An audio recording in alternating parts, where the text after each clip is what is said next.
नमस्कार, आप देख रहे हैं स्पीड ऑफ टाइम्स वाराणसी से। वाराणसी में उत्तर प्रदेश 3 व्हीलर ऑटो चालक की कार्यकारिणी सदस्य की बैठक, जिसमें विभिन्न मुद्दों पर विस्तार से चर्चा हुई। वाराणसी से ओम प्रकाश पटेल की खास रिपोर्ट।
परिचय बताइए।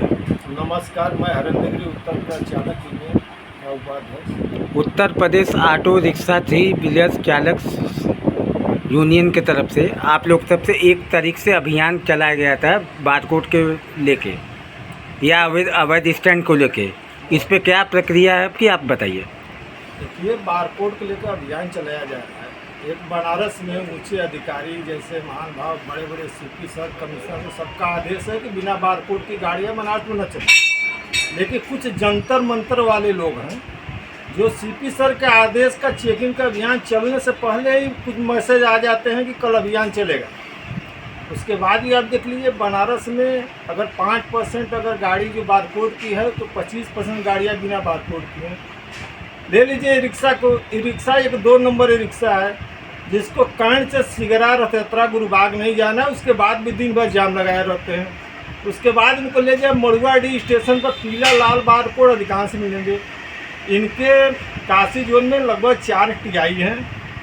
इनको पावर बहुत है। इनको जब जंतर मंतर वाली गाड़ियाँ जाती हैं तो इनका आँख बंद हो जाता है। इनका सिर्फ काम एक ही है कि बस गाड़ी को हटवाओ।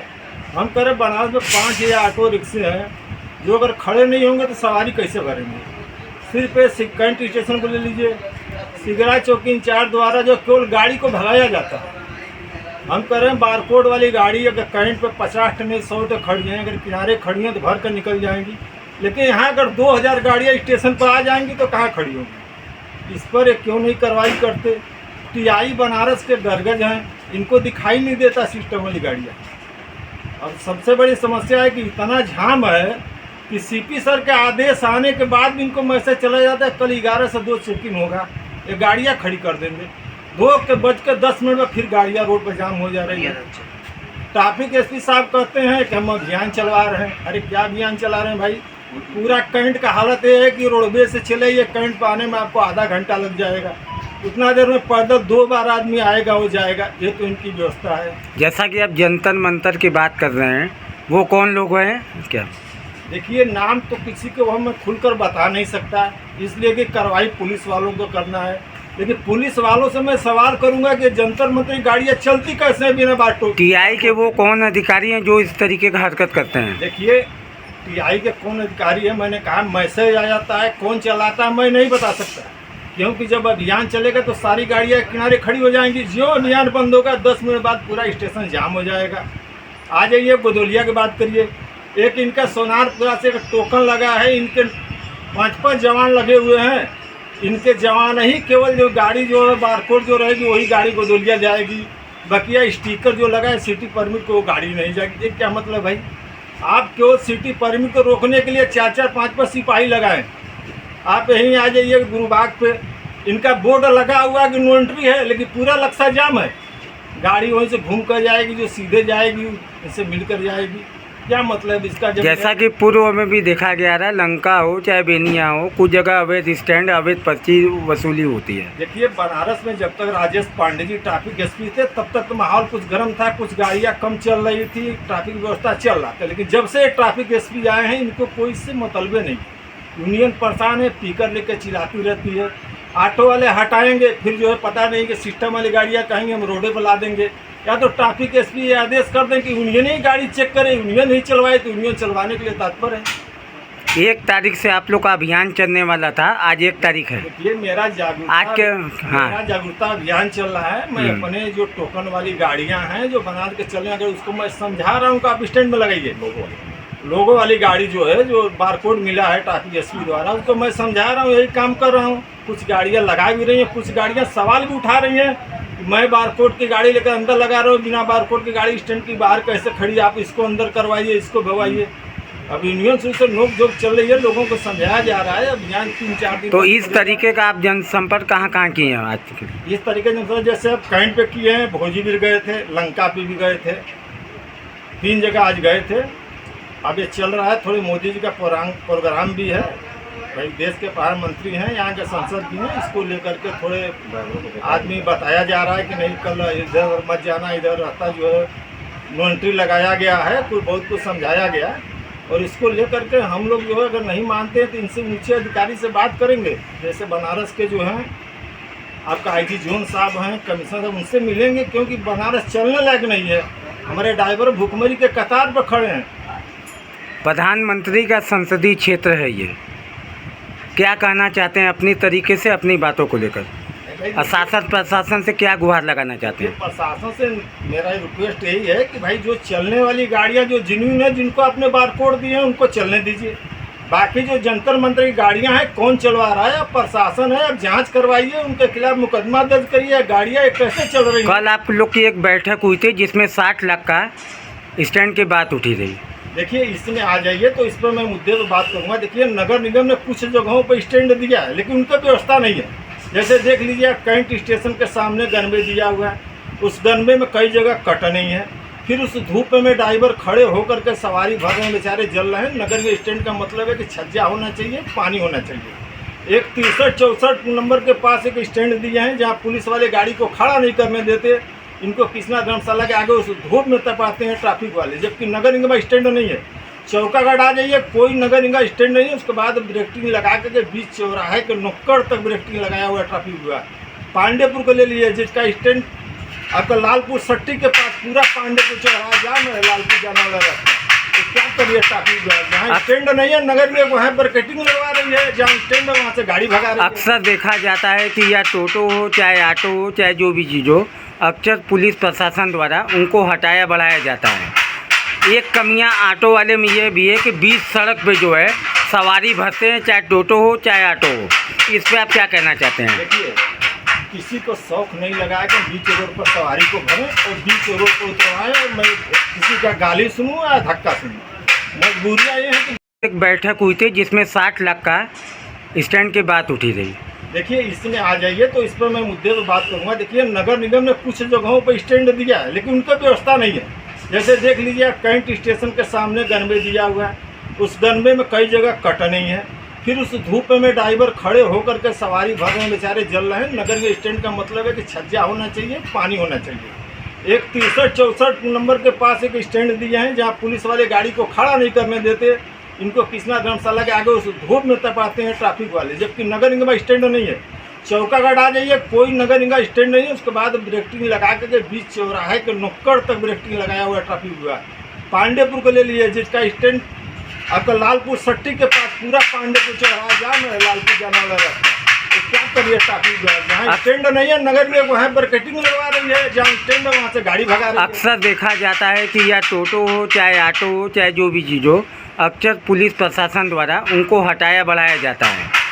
एक कमियां ऑटो वाले में ये भी है कि बीच सड़क पे जो है सवारी भरते हैं, चाहे टोटो हो चाहे ऑटो हो। इस पे आप क्या कहना चाहते हैं? देखिए, किसी को शौक नहीं लगा कि बीच रोड पर सवारी को भरें और बीच रोड पर उतरवाएं और मैं किसी का गाली सुनूं या धक्का सुनूं।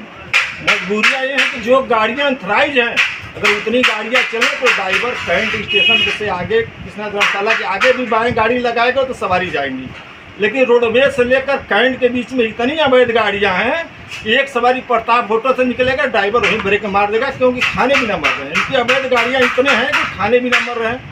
भाई किसको नहीं शौक है कि हम आराम से लगाएं। और आप बात इस तरीके के कर रहे हैं। मैं तमाम गाड़ियाँ, ऑटो, ऐसे टोटो दिखा दूंगा जो कि 20 रोड पे सवारी भरते हैं और 20 रोड पे सवारी निकालते हैं। देखिए तो बात बता दें, कोई भी नहीं चाहता कि मैं इज्जत से न जीऊँ।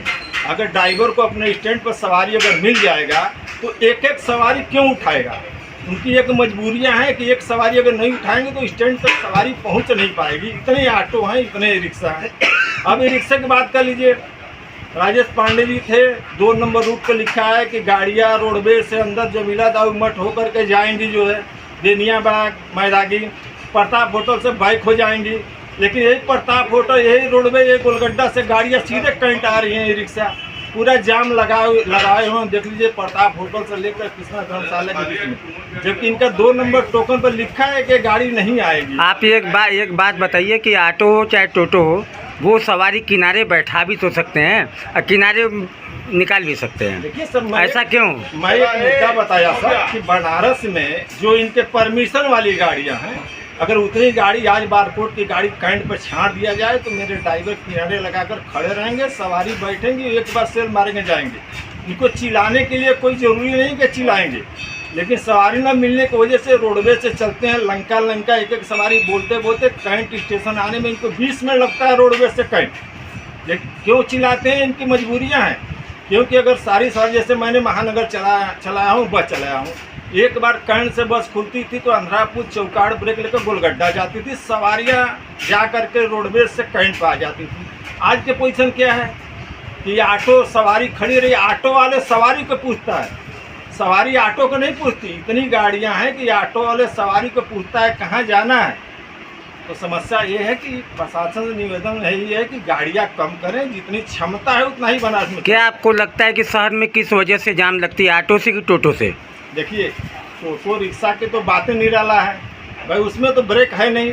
अगर वो देख लीजिए 6 सवारी बैठाएंगे, रोलिंग पकड़ कर चलेंगे, बीच बीच चलेंगे, बाएं से चलेंगे नहीं। इनके लिए हर रूटों पर था कि मेन रोड से हटाया जाए। इनका रूट यही बना था कि नहीं, ये मेन रोड से सवारी लेकर गलियों में जाएंगे। लेकिन ये देख लीजिए, अभी DLW चले जाइए, रथ यात्रा चलिए, कहीं भी जहाँ मेन रोड भीड़ है वहीं खड़े हैं टांग उठा करके। अगर इनके गाड़ी को कोई धक्का नहीं लग जाए तो आप वही को नुकसान होगा। टोटो रिक्शा वाले ये कहते हैं कि ऑटो की वजह से जाम लगती है, ऑटो ड्राइवर ये कहते हैं कि टोटो रिक्शा की वजह से जाम लगती है। आखिर इसका कारण क्या है, क्या वजह इसका? देखिए, अब मैं बता दूं, आप देख लीजिए, अभी चले जाइए अपने बाइक से, कार से, ऑटो वालों का हॉर्न मारेंगे तो तत्काल बाएं भाग जाए, रिक्शा वाला उसमें टर टिर कीरते चला जाएगा, उसको कोई फर्क नहीं पड़ना। इस मारे उसमें आप धक्का भी मारेंगे तो आप भी नुकसान होगा। इसलिए ये रिक्शा वाले यहाँ के मान भाव बहुत बड़े माफिया हैं, उनसे आप बच कर चलिए। हम ऑटो वाले खुद ही उनसे बच कर चलते हैं, डर कर चलते हैं, क्योंकि चारों लोहा लगा है, कहीं से हटाएंगे मेरा पर्दा फट जाएगा, बाड़ी पचक जाएगा। इस दौरान ये कुछ जगह भी देखा गया है कि टोटो ड्राइवर जो है शराब का सेवन करके टोटो चलाते हैं। देखिए, इसमें आप शराब की सेवन की बात को एक मैं सिर्फ टोटो ड्राइवर पर इल्ज़ाम नहीं लगा सकता, इसलिए कि टोटो ड्राइवर ये इल्ज़ाम लगा सकता है कि जिसको रेख नहीं है, जिसका लाइसेंस नहीं है, जिसको चलाने नहीं आता है, वो रिक्शा है, वो जो है साइकिल है। उसी तरीके से नए नए लवंडे जो है 17 साल, 16 साल, 15 साल को वो चला रहे हैं। कुछ बुजुर्ग हैं जिनको आँख से दिखाई भी नहीं देता, थोड़ा दिखाई, वो भी धीरे धीरे चलते हैं, क्योंकि उनका स्पीड 10 से 15 है, उसी स्पीड में वो चलते हैं। क्या आपको लगता है कि जो नवयुवक इस समय टोटो चला रहे, शराब का सेवन करके यात्री बैठे हुए हैं, क्या आपको लगता है कि वो अपनी जोखिम के साथ साथ उनका भी जोखिम डाल रहे हैं? देखिए, जोखिम डाल रहे हैं, प्रशासन काम है। मैं अपने जवान से नहीं बोल सकता कि मेरे ड्राइवर दारू पीते हैं, मैं एक यूनियन हूँ, मैं ये नहीं बोल सकता। प्रशासन काम है, अगर मेरा ड्राइवर दारू पीते हैं तो उनको बंद करें, उसको 25,000 जुर्माना है और सजा। ये प्रशासन काम है, मशीन लेकर चेक करें। अगर बनारस का 4 ड्राइवर अगर जेल चलेंगे तो सारे ड्राइवर दारू पी कर गाड़ी चलाना छोड़ देंगे। ये प्रशासन काम है ना कि नहीं, दारू पी के चला रहे हैं तो उसको बंद करें। प्रशासन का तो ये भी काम है कि कुछ गाड़ियाँ हैं जो RTO ऑफिस से कुछ रंग और छुड़ा कर बनारस में रंग छुड़ा कुछ और चलती हैं, वो भी धारा 152 के तहत MB एक्ट में आप देख लीजिए, वो भी एक जुल्म है, लेकिन प्रशासन इस पर कार्रवाई क्यों नहीं करती? इसमें तो मैंने कई बार टाकी के SP साहब का, RTO साहब, कई बार मैं मीटिंग में बोल दिया, लेकिन ये लोग मौन क्यों हैं? इसका मतलब जान ही रहे हैं क्यों मन है। क्या मतलब है, अधिकारी अगर चाहें तो पता नहीं हिल सकता, तो गाड़ियाँ इतनी चल कैसे रही हैं, इसका जवाब तो ट्रैफिक एसपी और आरटीओ साहब ही देंगे।